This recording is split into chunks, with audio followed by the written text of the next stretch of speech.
കില്ലാടികള് നമ്മുടെ സ്വന്തം വേടൻ, അതായത് ദേശീയ വേടന് മുമ്പ് നമ്മളൊരു പരാതി കണ്ടതാണ്. കില്ലാടി അതായത് ദേശീയ ഒരു ഡോക്ടർ, ഒരു വനിത വന്നിട്ട് പരാതി കൊടുത്തിരുന്നു. ദേശീയ ലൈംഗിക അതിക്രമം നടത്തി അല്ലെങ്കിൽ വിവാഹ വാഗ്ദാനം നൽകി പീഡിപ്പിച്ചു എന്നൊരു പരാതി നമ്മൾ കണ്ടതായിരുന്നു. അത് സംഭവിച്ചു അപ്പോഴും ഞാൻ പറഞ്ഞതാണ് സംഭവം. എന്ത് ചോദിച്ചു അങ്ങനെയൊന്നും സംഭവിക്കാൻ ഇടയുണ്ടാവില്ല. എന്ത് ചോദിച്ചു അത് പരസ്പരം അവർ തമ്മിൽ ഇഷ്ടത്തിലായിരുന്നു. അതിനുശേഷം പിന്നെ അത് സ്വാഭാവികം ഞാൻ പറഞ്ഞല്ലോ കില്ലാടി, എന്താ വെച്ചാൽ നമ്മൾ ഇഷ്ടപ്പെടുന്ന സമയത്ത് സ്വാഭാവികമായി ലൈംഗിക ബന്ധത്തിലേക്ക് ഏർപ്പെടാം. ആ സമയത്ത് ഉണ്ടായ ഒരു സംഭവം പിന്നീട് വേടൻ ഫേമസ് ആയ സമയത്ത് ഇവർ പരാതിയായിട്ട് വന്നിരിക്കുകയാണ്. ദേശീയ ഒരാൾ വളരുമ്പോൾ നമ്മൾ അതിനെ തകർക്കണമല്ലോ എന്നൊരു ലക്ഷ്യത്തോടു കൂടി വന്നതാണെന്നുകൊണ്ട് ഞാൻ പറഞ്ഞു ഇല്ലടല്ല. അതും ഈ പ്രശ്നം വന്നിട്ട് ഈ ഡോക്ടറെ പീഡിപ്പിച്ച സംഭവം ഇല്ലെങ്കിൽ വിവാഹ വാഗ്ദാനം നൽകി പീഡിപ്പിച്ച സംഭവം 2023 22 നടന്ന സംഭവമാണ്. അതിനുശേഷം 2025 ഇല്ലടല്ല ഞാൻ പറഞ്ഞു ആ സമയത്ത് ദേശീയ വേടന്റെ 2023 വളർച്ചയും 25 വളർച്ചയും ഭയങ്കര ഡിഫറൻ്റ് ആണ്. എന്ന് വെച്ചാൽ ആ സമയത്ത് ഇല്ലടല്ല വേടൻ എന്ന് പറഞ്ഞാൽ വേടൻ ഉണ്ട്, ആസ് എ സിംഗർ എന്ന രീതിയിൽ വേടൻ ഉണ്ട്. ബട്ട് എന്ന് വെച്ചാൽ ഈ ലെവല് ഇപ്പൊ കാണുന്ന ലെവലൊന്നും വളർന്നിട്ടേ ഇല്ല ഇല്ലടല്ലേ. ഇപ്പോഴാണ് വേടൻ എന്ന് പറഞ്ഞാൽ പിടിച്ചാൽ കിട്ടില്ല ഇല്ലട. അത്രയ്ക്ക് ഫാൻ ബേസും അത്രയ്ക്ക് എന്താ വെച്ചാൽ പരിപാടി എല്ലാ തരത്തിലും പുള്ളിക്കാരൻ വേറെ ലെവലിൽ നിൽക്കുകയാണ് വേടൻ, മനസ്സിലായില്ലേ. അപ്പോഴാണെങ്കിൽ ഒരു പരാതിയായിട്ട് വന്നത്. പിന്നെ അതിനുശേഷം നമ്മൾ എന്താ വെച്ച് കഴിഞ്ഞാൽ ന്യൂസ് പിന്നെ ഒന്നും കണ്ടെന്നില്ല. പിന്നെ പറഞ്ഞു വേടന ഒളിവിലാണ്. പിന്നെ പുള്ളിക്കാരനെതിരെ ലുക്കൗട്ട് നോട്ടീസ് ഇറക്കി. എന്ന് വെച്ച് കഴിഞ്ഞാൽ പുള്ളിക്കാരൻ ഒളിവിലാണ്, അറസ്റ്റ് ചെയ്തിട്ടില്ല. ലുക്കൗട്ട് സർക്കുലർ ഇറക്കി. എന്ന് വെച്ച് കഴിഞ്ഞാൽ വിദേശത്ത് പോകാതിരിക്കാൻ ലുക്കൗട്ട് സർക്കുലർ ഇറക്കി എന്നിട്ട് നമ്മൾ ന്യൂസും കാര്യങ്ങളൊക്കെ കണ്ടു. പിന്നെ ഇപ്പൊ നോക്കുമ്പോൾ കേട്ട ഇന്ന് രാവിലെ 2 യുവതികളെ കൂടിയിട്ട് ലൈംഗിക അതിക്രമം അല്ലെങ്കിൽ വേടനെതിരെ പീഡന പരാതി ഞങ്ങളെ 2 പേരെ പീഡിപ്പിച്ചു എന്ന് പറഞ്ഞിട്ട് ന്യൂസ് വന്നിരിക്കുകയാണ്. ഞാൻ നോക്കി എന്താണ് സംഭവം. ഇത് ഇനിയിപ്പോ ഒരു ടീമായിട്ട് വേടനെ തന്നെ അറ്റാക്ക് ചെയ്യാൻ വരികയാണോ അറിയില്ല. ഇനി ഇത് സംഭവം ഉള്ളതാണെന്ന് കൂടി അറിയില്ല ഇല്ലടല്ല. മറ്റേ സംഭവം ഉള്ളതായിരിക്കാം. ദേശീയ ഡോക്ടർ വന്നിട്ട് പറയുന്നത് ദേശീയ വിവാഹ വാഗ്ദാനം നൽകി പീഡിപ്പിച്ചെന്ന് പറയുന്ന സംഭവം ചിലപ്പോൾ ഉള്ളതായിരിക്കാം. പക്ഷെ ഇത് 2 പേരും ഒരുമിച്ച് വന്നിരിക്കുകയാണ് ഇല്ലടല്ല. ദേശീയ ഞങ്ങളെ കൂടി ഇങ്ങനെ സംഭവിച്ചിട്ട് പറഞ്ഞിട്ട് എന്താ സത്യാവസ്ഥ എന്ന് അറിയില്ല ഇല്ലടല്ലേ ഈ നാട്ടില്. വേടന്റെ ഞാൻ പറഞ്ഞു വേടന്റെ ഒരു മറുപടിക്ക് വേണ്ടി വെയിറ്റ് ചെയ്യാണ് ഇത്രയും ജനങ്ങൾ. ഇങ്ങനത്തെ ഓരോരോ ന്യൂസ് വരുമ്പോഴും വേടൻ മറുപടിക്ക് വേണ്ടി ഓരോരുത്തർ വെയിറ്റ് ചെയ്തുകൊണ്ടേ ഇരിക്കുകയാണ്. എന്ന് വെച്ചാൽ നമുക്ക് സത്യാവസ്ഥ അറിയണില്ലടല്ലേ. എന്താ സത്യാവസ്ഥ എന്നുള്ളത് ആർക്കും അറിയില്ല ഇപ്പോഴും.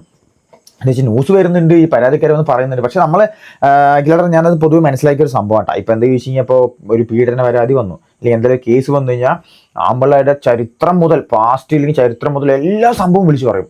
പക്ഷെ എന്താണ് ഓപ്പോസിറ്റ് പരാതി കൊടുത്തൊരു യുവതിയാണെങ്കിൽ അവിടെ ഒരു ഡീറ്റെയിൽസ് ഇല്ല. ജസ്റ്റ് യുവതി ഇല്ലെങ്കിൽ ആ ഒരു ഇന്ന പൊസിഷനിലിരിക്കുന്ന ആള് അത്രേ ഉള്ളൂ. ബാക്കി ഓരോ ഡീറ്റെയിൽസ് ഇല്ല, പേരില്ല, നാളില്ല, ഫോട്ടോയില്ല, ഒരു കുഴപ്പമില്ല. പക്ഷെ നമ്മുടെ കാര്യമാണെങ്കിലോ പുരുഷന്മാരാണെങ്കിലോ ഫുള്ള് ഫോട്ടോ വെച്ചു, അവരുടെ അഡ്രസ്സ് വെച്ചു, അവൻ അങ്ങനെയായിരുന്നു ഇങ്ങനെയായിരുന്നു, അവന് മുമ്പത്തെ കേസ് അത് ഇത് എന്നൊക്കെ പറഞ്ഞിട്ട് കുറേ കാര്യങ്ങൾ വരുത്തും. ഞാൻ ശ്രദ്ധിച്ചതാണെങ്കിൽ ഇടല്ലേ. ഇനിയിപ്പോൾ എനിക്ക് മാത്രം തോന്നിയാണെന്ന് അറിയില്ല, നിങ്ങൾക്കും അങ്ങനെ തോന്നിയിട്ടുണ്ടെങ്കിൽ നിങ്ങൾ കമന്റ് ചെയ്യുക. അപ്പൊ ഞാൻ വേടൻ എന്തായാലും ന്യൂസ് ഒന്നും വെക്കാനിടല്ലേ എന്ത് ഞാൻ ഭയപ്പെടട്ടാ. റാപ്പർ വേടനെതിരെ വീണ്ടും പീഡന പരാതി. മുഖ്യമന്ത്രിയുടെ ഓഫീസിന് പരാതി നൽകി യുവതികൾ. വിവാഹ വാഗ്ദാനം നൽകി പീഡിപ്പിച്ചു എന്ന കേസിൽ മുൻകൂർ ജാമ്യാപേക്ഷ പരിഗണിക്കാനിരിക്കെയാണ് വീണ്ടും പരാതി. AK സ്റ്റെഫിൻ ചേരുന്നു വിശദവിവരങ്ങളുമായി. സ്റ്റെഫിൻ, വീണ്ടും എത്ര പേരാണ് പരാതിയുമായി വന്നിരിക്കുന്നത്? വിശദ വിവരങ്ങൾ എന്താണ്? 2 യുവതികളാണ് പരാതിയുമായി മുഖ്യമന്ത്രിയുടെ ഓഫീസിനെ സമീപിച്ചത്. മുഖ്യമന്ത്രിയെ നേരിട്ട് കാണണമെന്നുള്ളതായിരുന്നു 2 യുവതികളുടെയും ആവശ്യം. അതിന് ഏതായാലും കഴിഞ്ഞിട്ടില്ല. പക്ഷെ പരാതി നൽകിയിട്ടുണ്ട്. 2 പരാതികളാണ്. 2020 ദളിത് സംഗീതത്തിൽ ഗവേഷണത്തിന് ആവശ്യമായ കാര്യങ്ങൾ സഹായം ചെയ്തു നൽകണമെന്ന് വിളിച്ച യുവതിയെ പിന്നീട് ബന്ധം ഉണ്ടാക്കി പലതവണ പീഡിപ്പിച്ചു എന്നുള്ളതാണ് ഒന്നാമത്തെ പരാതി. മറ്റൊരു പരാതി വേറൊരു യുവതിയാണ് നൽകിയിരിക്കുന്നത്. അതിൽ പറയുന്നത് ഒരു സംഗീത പരിപാടിയുമായി ബന്ധപ്പെട്ട് തൻ്റെ കലാപരിപാടികൾ ഇഷ്ടമാണ് എന്ന് പറഞ്ഞ് വേടൻ ബന്ധം സ്ഥാപിക്കുകയും തുടർന്ന് പീഡിപ്പിക്കുകയുമായിരുന്നു എന്നുള്ളതാണ് രണ്ടാമത്തെ പരാതി. 2 പരാതികൾ മുഖ്യമന്ത്രിയുടെ ഓഫീസിൽ നൽകിയിട്ടുണ്ട്. ഇന്നൊരു പക്ഷേ അത് DGPക്ക് കൈമാറാനുള്ള സാധ്യതയുണ്ട്. അതിനുശേഷം അതിൽ കേസെടുത്ത് അന്വേഷണം തുടങ്ങുമെന്നുള്ളതാണ് മനസ്സിലാക്കാൻ കഴിയുന്നത്. ഏറ്റവും പ്രധാനമായും വനിതാ ഡോക്ടറുടെ പരാതിയിൽ, പീഡന പരാതിയിൽ തൃക്കാക്കര പോലീസ് കേസെടുത്ത് അന്വേഷണം നടത്തി വരികയാണ്. വേടൻ ഇപ്പോൾ ഒളിവിലാണ്. ഇന്ന് ആ കേസുമായി ബന്ധപ്പെട്ട് മുൻകൂർ ജാമ്യാപേക്ഷ കോടതി പരിഗണിക്കാനിരിക്കെയാണ് വീണ്ടും പരാതികൾ ഉയരുന്നത്. അപ്പോൾ അതാണ് കില്ലറുടെ സംഭവം, മനസ്സിലായില്ലേ. എന്താ വെച്ച് കഴിഞ്ഞാൽ മുമ്പത്തെ ഡോക്ടറിന്റെ സംഭവത്തിൽ കേസിൽ മുൻകൂർ ജാമ്യം പരിഗണിക്കാൻ നിൽക്കുന്ന കോടതി. അപ്പോഴാണ് ഇപ്പോൾ ഒരു 2 കേസ് കൂടി വന്നിരിക്കുന്നത്. എന്താ സംഭവം വെച്ച് കഴിഞ്ഞാൽ 2 സിംഗറാണ് ഇല്ലടല്ലേ. ആ ചേച്ചിമാരെ അല്ലെങ്കിൽ ആ ഒരു കാലൊരു സാങ്കുത്തി ഇല്ലടല്ലേ ആ ഒരു യുവതികളെ എന്ന് വെച്ച് കഴിഞ്ഞാൽ കലാപരമായി ബന്ധം സ്ഥാപിച്ചത്. എന്ന് വെച്ച് കഴിഞ്ഞാൽ അവരുടെ ഈ സംഗീതവും ബാക്കി പരിപാടിയൊക്കെ ഇഷ്ടമാണെന്ന് പറഞ്ഞിട്ട് ബന്ധം സ്ഥാപിച്ച് പീഡിപ്പിച്ചു എന്നാണ് പരാതി പറയുന്നത്. മുഖ്യമന്ത്രിയുടെ ഓഫീസിലോട്ട് ഡയറക്റ്റ് ആയിട്ടാണ് പരാതി കൊടുത്തിരിക്കുന്നത് എന്നാണ് ഇവരുടെ ന്യൂസ് വന്നിരിക്കുന്നത്. ഞാൻ പറഞ്ഞില്ല എന്താ വെച്ച് കഴിഞ്ഞാൽ അവരുടെ സംഭവം ശരിയാണെങ്കിലും എന്താ വെച്ചാൽ യുവതികളുടെ ഒന്നും ഇങ്ങനെ പേര് വെളിപ്പെടുത്തുക അല്ലെങ്കിൽ ഇങ്ങനെ സംഭവം ഒന്നും പറയുകയില്ല.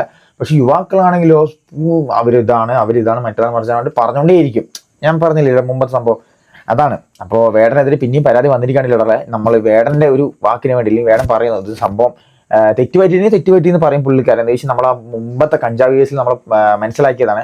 ഏകദേശം എനിക്ക് തെറ്റ് പറ്റിയെന്ന് പുള്ളിക്കാരൻ തെറ്റ് പറ്റിയെന്ന് പറയുകയാണെങ്കിൽ ഏകദേശം ഒരു തെറ്റ് ചെയ്തു, അപ്പോൾ അത് ആളെ ആക്സെപ്റ്റ് ചെയ്യും. ഇല്ലാതെ ചിലരൊക്കെ പോലെ എന്താ വെച്ച് കഴിഞ്ഞാൽ അത് നിരസിക്കും, നമ്മളൊന്നുമില്ല അങ്ങനെയല്ല എന്നൊക്കെ പറഞ്ഞിട്ട് കുറേ ആൾക്കാരുണ്ടാവും.